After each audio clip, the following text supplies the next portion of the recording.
عدوى اللي بوحان مرين نكان وهذا وكيلك نورث أمريكا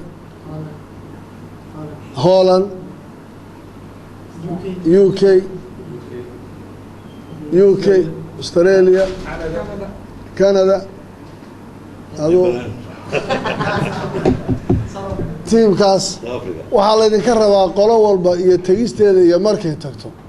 horta koow meesha la idin kama nabca laba waa la idin soo dhaweynaya saddex community faraha badan ee qabaa'ilada loo kala qaybiyo xafiisyada la tago in la mideeyo oo hal xafiis laga dhigo oo xafiiskaasi markaa danaha guud ahaan Soomaaliya la ilaaliyo nafta Soomaalida la jabin midda labaad deegaanka qofku uu matalayo uu ka soo jeedo waxaan rajaynaynaa inuu intuu si dhab u matalo waxa wanaaga iyo macruufka iyo waxtarka dadka u ah inay ka shaqeeyaan oo xafiisyo ay furaan oo ay noqoto xafiisyadaasi marka xafiisyo meel loogu soo hagaagale aad baan mar labaad u bogaadinayaa maalan ninkan Cabdiwahaab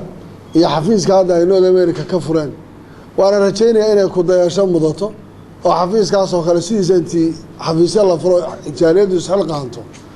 ay registration sameeyaan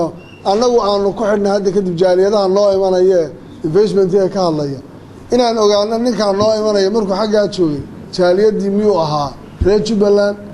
maqolo kale Cabdilashideeyuu ahaa kaarkii uu wato